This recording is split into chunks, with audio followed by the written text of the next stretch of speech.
Welcome again to another edition of Seekers of Meaning, the podcast of Jewish Sacred Aging. I'm your host, Rabbi Richard Address, and thank you for giving your time to us and being with us on this podcast today. With these podcasts, we hope to explore issues that touch us, our families, and our communities in light of the revolution in longevity, a revolution that is helping to reshape our entire Jewish world. We appreciate your support. You can follow us on our homepage, jewishsacredaging.com.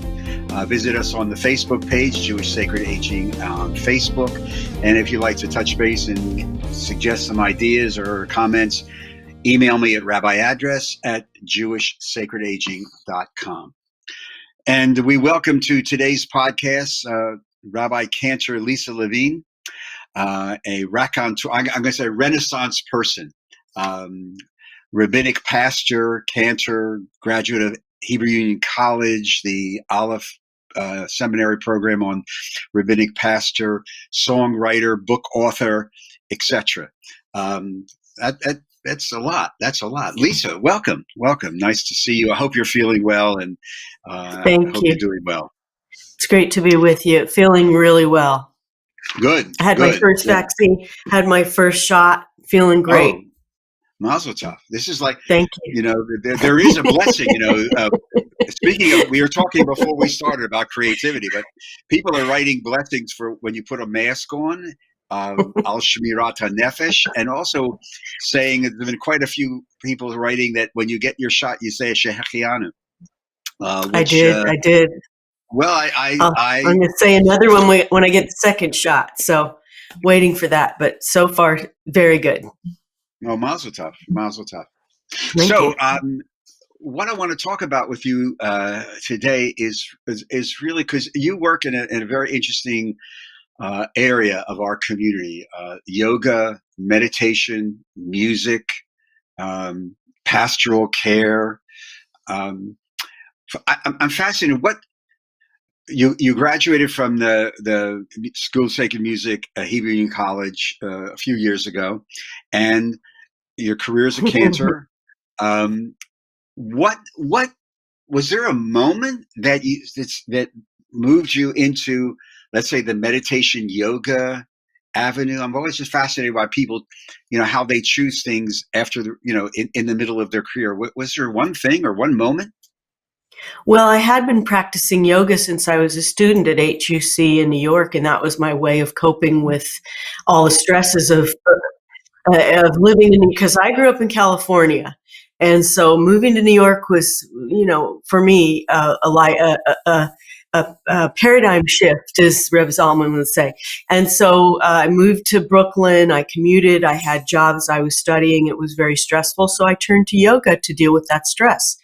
And in a nutshell, when my brother died suddenly and my mother died suddenly, and then after that, and then my sister died all in the period of a 9-month period of time, I turned to chaplaincy and back to yoga. I mean, I had been practicing yoga and wrote a book called Yoga Shalom, and that was published in 2011 by URJ Press, now carried by Behrman House. But it became, I was teaching yoga for probably 10 years.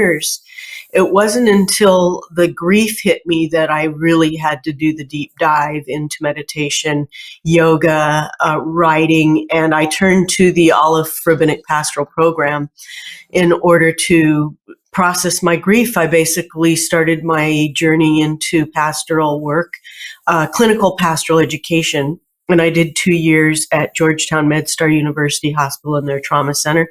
And then I did another 2 units with community care chaplains. And I think during that time, as you know, I mean, folks who don't know what clinical chaplaincy is you're really learning about yourself, but you're also learning how to hold space for other people's stories. And it meant diving into my story. What was my story of my childhood and how I could deal with the grief of the loss of my brother and my mother and my sister. And grief is something, as you know, that takes its own good time. And as a cantor, I was working. We're working people. So I buried my mother, and the next week I had to go back to work doing more funerals for other people.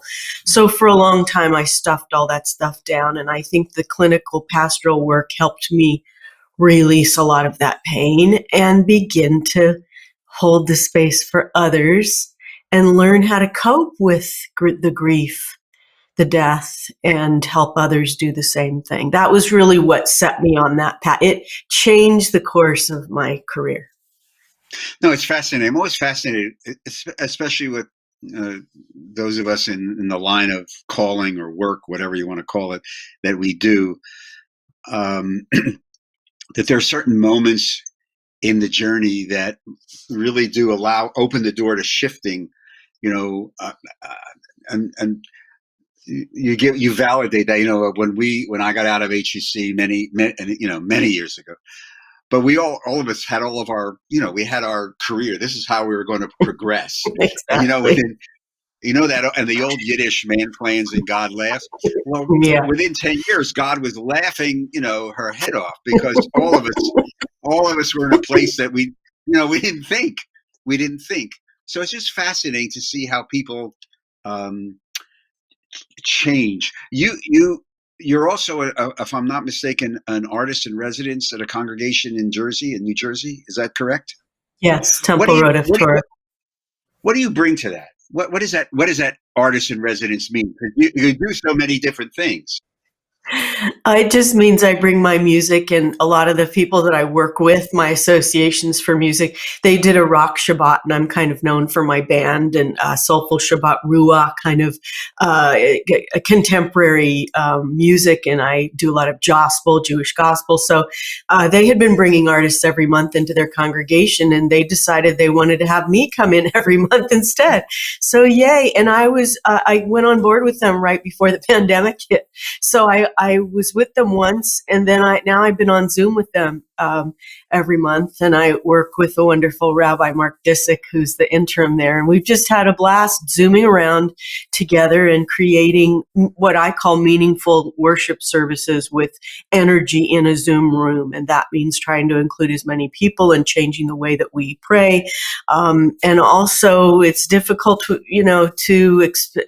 know if you're reaching people when you're singing to a Zoom screen, but I've gotten pretty good at it, and also I know how to do a call and response. So, working with the choir, and I started using a recording platform called Soundtrap, and through that platform, I ended up creating a whole CD of yoga music that I composed it all on my computer, and that I think that's been sort of the deepest creativity that I've experienced in a long time. It's one of many things I've done during this pandemic, which have helped me to cope with the anxiety of being stuck, because I'm used to traveling a lot.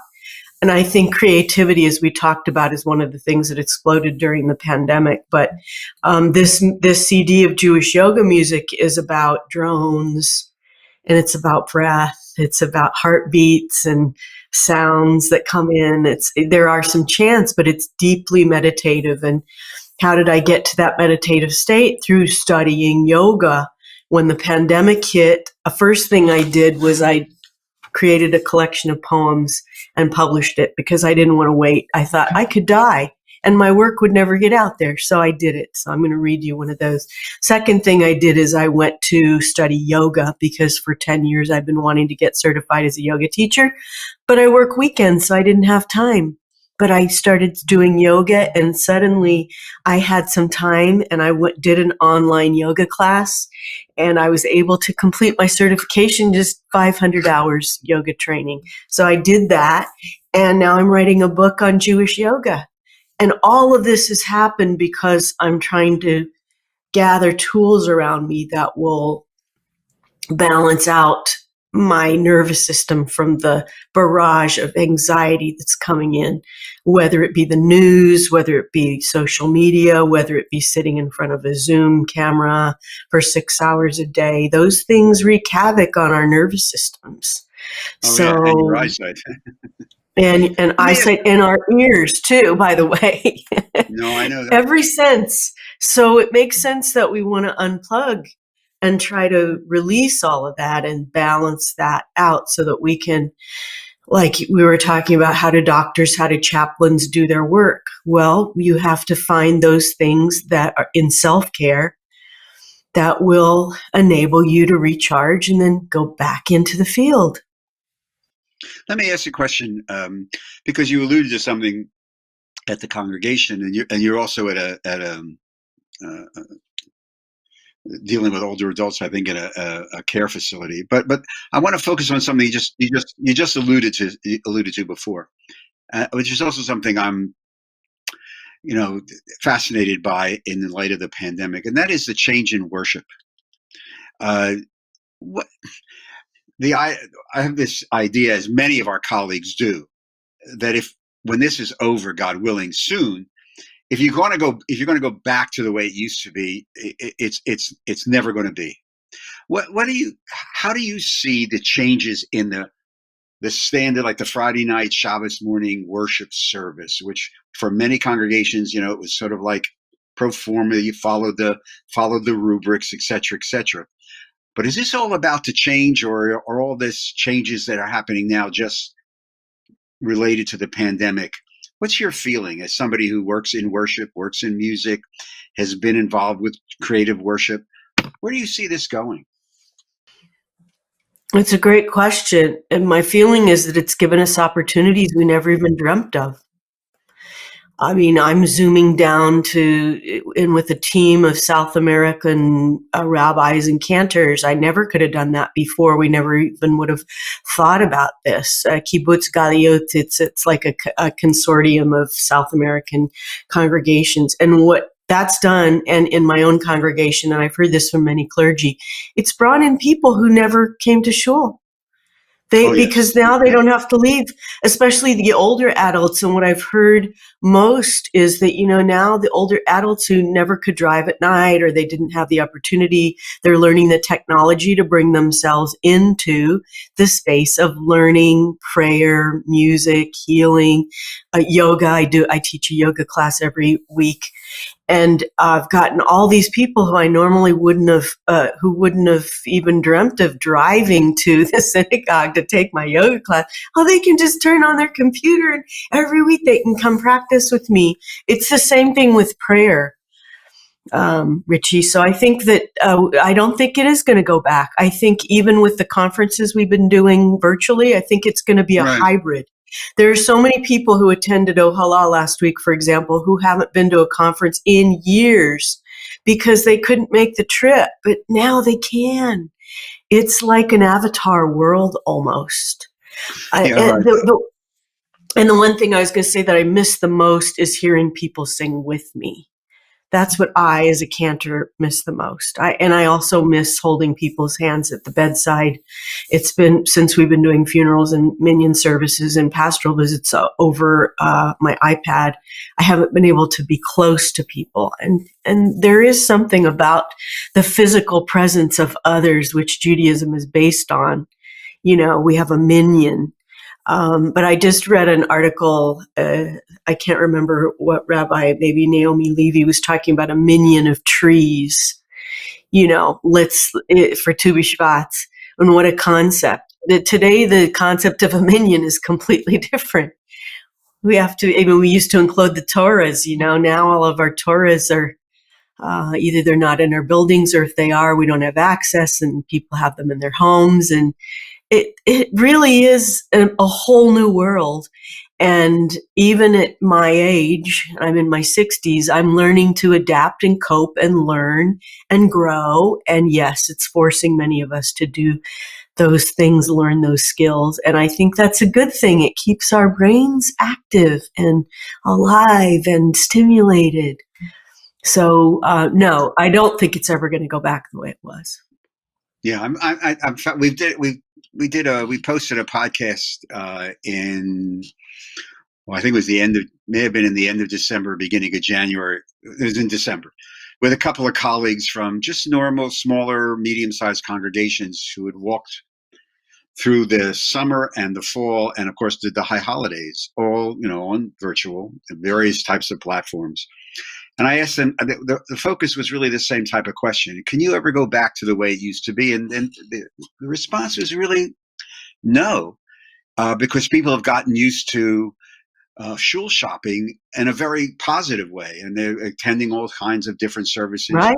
And I think it's going to really impact even the nature of what a prayer service would be. And maybe with instead of a million of trees, we have a million of screens that will Correct. go back. But it has sparked a tremendous amount of creativity. Your use of music, your use of meditation.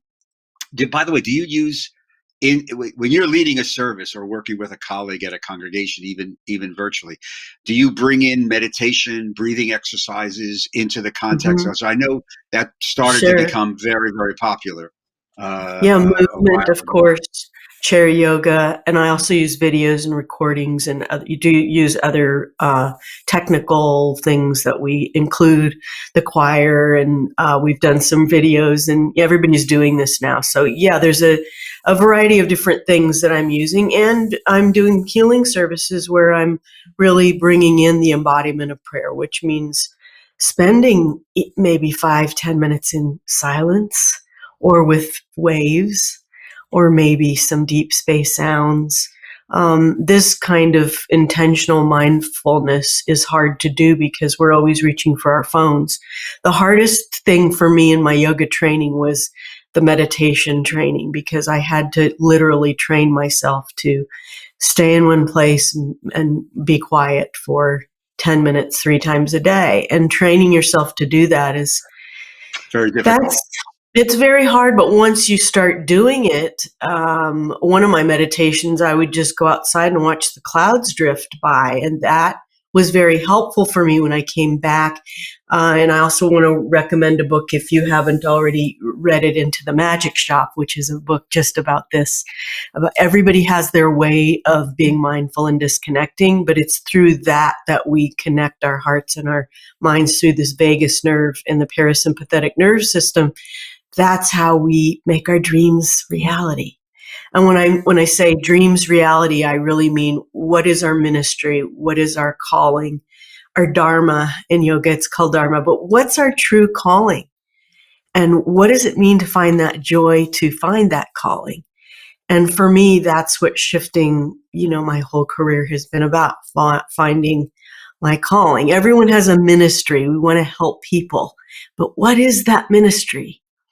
And then how do we take care of ourselves when we're trying to help everyone else do No, I think theirs? it's fascinating that you give chapter and verse to what a lot of colleagues of all denominations and who are involved in let's say the spiritual aspect of living are finding, out of desire and necessity, different ways of trying to reach that sense of shlemut, Mm-hmm. that were not perhaps either present or we didn't really want to investigate them in pre-pandemic. But we now have time that we didn't have because we ain't going anywhere. We're not, it's not like I have to get in the car and I have to drive to 27 different places and fight the New Jersey Turnpike or the Garden State Parkway, um, Correct. or the 405 in California. But my travel may be from one room to another room. And if it's intention and it's training, it is training. And I worry about people and then people too, who have too much time on their hands, who've never been able to manage time when it wasn't structured. Because this is a real challenge, which is why I think so many of our generation of older adults, the people that we deal with at Jewish Sacred Aging, are rushing to online classes and filling their days with learning. That's a good point. At the beginning of the pandemic, I was crawling the walls, not knowing what I was going to do with myself. That's why I decided to publish this book and then do my yoga training. So I would have a schedule. Like, I get up and I know I was going to do from hour to hour to hour, and it helps so much. And It I does. think that It that's what we does. need. And The also the routine. blessing of the Zoom room, the routine and the blessing of the Zoom room is I have to be fully present with you right now. If I'm a leader, if I'm not leading, of course I could sit here and be on my phone, but the ones who do that when we're in a small group and people aren't fully connected. But this is what it is, folks. You have to really dig in, connect, and be fully present. And that means getting rid of all the other stuff. And that's where yoga comes in. And I think for me, yoga provided me the vessel in which to be a better shaliach tzibur, a leader of prayer, because I wasn't thinking about my grocery list. I was thinking about being a shefa, a channel for God, or being a cell, a part of a cell of God, and bringing that cellular function to the world, so to speak. So that's where the yoga comes in. It just helps you integrate. I've talked to many colleagues, I'm sure you have, who live on Zoom now, do services and teaching, and it's been a year. Hard to believe, but it's been a year since almost the shutdown. And I'm saying every single colleague I know is going to have a collection of Zoom stories where you're doing a service, or you're doing a teaching, a shiur, and somebody's rolling around on the bed with a dog, or finishing lunch, and they're like That's right. pouring the vodka, or they didn't know they were not on mute. If you know what I mean. That's always a lot of fun. Well, we always had that problem because we were wearing, microphones, and, people, there's always those things happening. But I love that. I love the cacophony of it. I love opening up the room and everybody saying Kaddish together. I mean, I think one of the things I miss the most is the recitation of Kaddish and hearing everybody. But my colleague friend David Cooper taught me this. This is the sign for Amen in sign language. So even if you're not reciting Kaddish together, everybody can say Amen. And when you say Amen, you are joining your community and saying, I support you. Amen. May it be so. So that's one teaching that I love, and I'm going to continue doing that. That's a good idea. Also, this is Brihu, and this is the mudra in yoga called Anjali Mudra, and it balances out your sympathetic and parasympathetic nervous systems. But for this sign, it means Brihu, that blessed be the one, and I honor the light within you. So I love using that as part of our prayer too. We're blessing each other. We're doing this kind of thing. We're using our rooms and our cameras to do all kinds of new stuff. That's something for, you could put that on the, here's 10 sign language things that you can use in a Zoom service. That would be a great idea. That'd be a great idea. And when you do that, let me know, because we'll post it on the website. Okay, or you can make a video. We'll put it on here. I'm very serious. That's a great idea. That's a very good idea. The book, Heart of Light. You have. Let's talk about the book. It's a book of poems, readings, meditations, illustrated. Did you do the illustration? It's beautiful. No, our friend Julie Silver did all of the work. Julie Silver, who is a composer and an artist, but through her, this is what happened. Last time we were at the URJ Biennial, and I saw some of her work, and I was putting together some poetry. For example, here's the image for In the Blink of an Eye. This is the image I chose, and then there's a poem, In the Blink of an Eye. And what I did is I had about 300 poems, and I sent them to my poetry teacher editor, and she whittled them down to 30. And then I went through all of Julie's material, and I chose the pieces that I wanted to go in the book that matched the poems that I was writing. And then we just paired them together. And it ended up to be magical. This one's called Tidal Pool. And there's the image. Yeah, this is an old book. This is a typo right there. I found, actually, this is the printed book, and it had a typo in it. But I'll read Tidal Pool because I think it's a wonderful poem. Everything returns back to the source. The challenges of life swept away with the tide. Survival is connected with the flow of the waters, regenerated and renewed with each breath in silence. We strive and we work until we are loved, and yet within ourselves lies the true source of strength. The ebb and the flow, the constant world of change is what motivates our struggle to find our way through the pain. Under the surface, bubbling possibility, ever changing, ever beckoning. Embrace the flow, discover the light of truth, the deepest pool of self-knowing. So that's Tidal Pool and the Do me image a that goes. favor. Mm-hmm. Okay. Go back to In the Blink of an Eye. That Yeah. poem. The reason why I'm asking about that is there's an image from the Chaim Potok book, The Chosen. There's a paragraph in there that I was turned back onto. I mean, I read the book when I was much younger, but I didn't remember it. But my best buddy of all time, of blessed memory, Jake Tchaikovsky, many years I like ago. Jake. He was a good friend of mine too. I started in Texas, so I know So you Jake know from the there. Jake's there. Well, Yeah. we would talk every night, and once we were just talking about different passages. We were both trying to write something, and he turned me back onto this. And I've used this image a lot about the Ruvain's father talking to his kid about being here for what is an eternity, where our lifespan is really in the space of eternity, a blink of an eye. And he says, it's not the blink of an eye, but it's the eye that blinks. Mm. And it's a fascinating image because it really goes to, I think, what a lot of people are feeling in this pandemic. You know, what the heck is all this about, and who am I? So we didn't rehearse this at all. We haven't rehearsed anything, but I don't want to, I hate surprises, but could you read Blink of, you wrote this, right? When did you write In the this? blink of When an did you? eye. Yeah.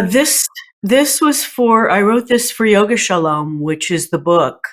And in the Okay. book, I wrote poems for every chapter of the book. Okay. And I actually, this poem was written for my brother-in-law who died at the age of 40 very suddenly. My husband's brother died at the age of 40. My brother died at the age of 59. His brother died before many years ago, right after my dad died, actually. So it was for both of them. And it goes like this: in the blink of an eye, the whole world changes. People that we love suddenly are gone. All that we have is but lent to us. In the blink of an eye, ashes turn to dust.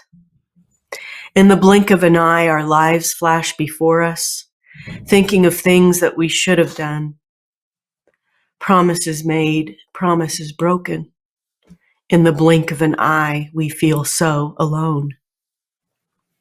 We turn to the one from whom we draw comfort when family friends aren't enough. And we look for the strength from deep inside us, the spirit of our loved one, forever in our hearts. And I think that's how I felt when I put this collection together, like in the blink of an eye. My whole life flashed before me, and I thought I could be dead, and no one will ever know my poems. And I've been writing for a long time, but mostly I wrote when I was doing my chaplaincy work. And I wanted to come back to that for a moment. When we're feeling stressed and when we have anxiety, I keep a journal I write every day. Whatever it is I'm feeling, the emotions. I'm so mad right now, like last Wednesday, I wrote a poem. I just went to my journal and I just kept writing. And most of these poems came from my journal. And I encourage everybody who's watching and listening, just keep a journal. Jot things down, what you're feeling, what you're thinking, because you can always go back. And I went back to my journal and I began collecting all of these. And they do bring comfort to me. And they bring comfort to a lot of people. This is another image. I keep putting it the wrong way, but these images are Julie Silver's artwork, and she's such an amazing artist. I'm going to read one more because I just love this image. Butterfly. This was for my mother. Yesterday I saw a butterfly. It hovered before my weepy eyes and whispered to me, "Please don't mourn and cry, because my love will never die. My light is one that will never be extinguished. And although my body has gone, my spirit and memory will live on through your light and music and love. My soul will soar on and on and on beyond the confines of this world, unconstrained by earthly woes. I am free now. let me go. Yesterday I saw a butterfly, perfect in its symmetry and color, its wings gracefully navigating the wind, and I knew you would always be with me. It's you started reading that. I immediately flashed on this book from the artwork of the children in Theresienstadt. I never saw another butterfly. So, yeah, thank you.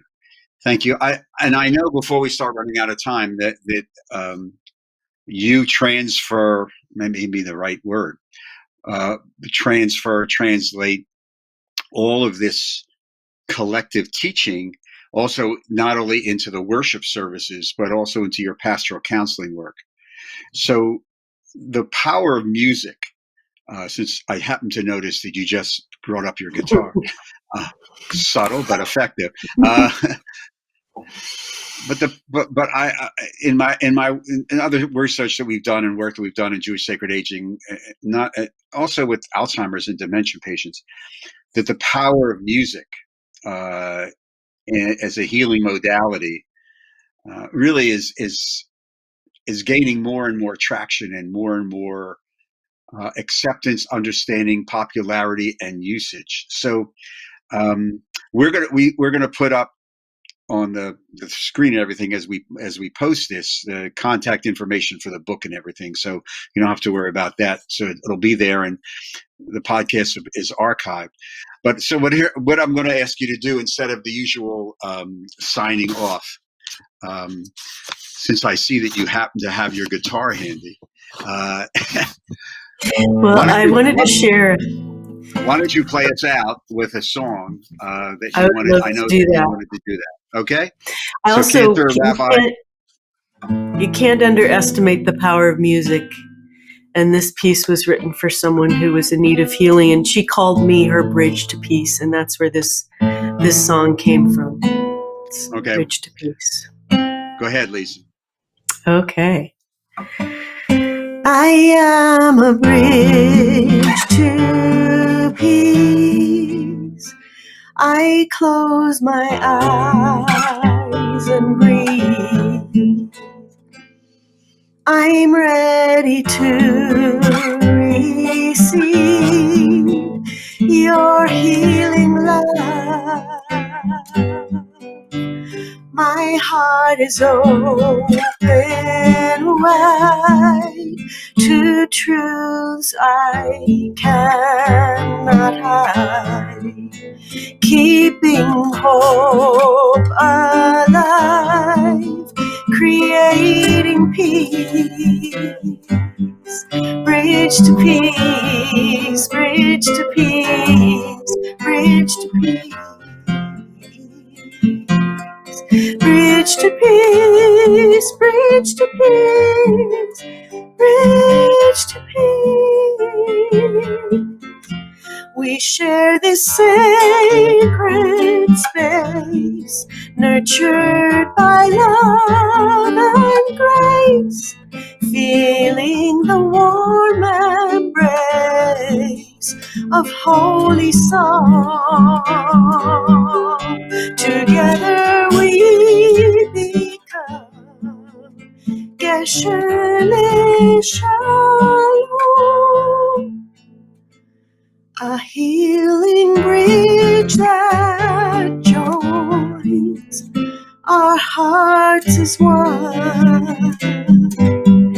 Gesher Shalom, Gesher Shalom, bridge to peace, bridge to peace, bridge to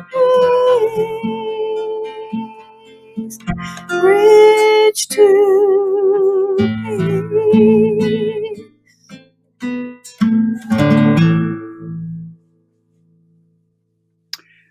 Toda Rabah, Lisa. Stay healthy, stay safe. Thank you for being with us. Thank you so much for the opportunity. Thank you for all of you who have joined us today in this edition of Seekers of Meaning, the TV show and podcast of Jewish Sacred Aging. Remember, the show is available as a TV broadcast on your Roku platform, your Roku streaming service. Again, we welcome your comments and suggestions, which you can email to the rabbiaddress@jewishsacredaging.com. We invite you also to visit the Facebook page, Jewish Sacred Aging on Facebook. And if you'd like to make a tax-free donation to help support our work, the work of these podcasts and Jewish Sacred Aging, go to the website, jewishsacredaging.com, and click on the donate button. Seekers of Meaning is produced in the broadcast center of Lubetkin Media Companies in Cherry Hill, New Jersey. And a big shout out and thank you to our producer, Steve Lubetkin. Again, I'm your host, Rabbi Richard Address. I look forward to greeting you on our next Seekers of Meaning TV show and podcast. In the meantime, everyone, stay safe, stay healthy,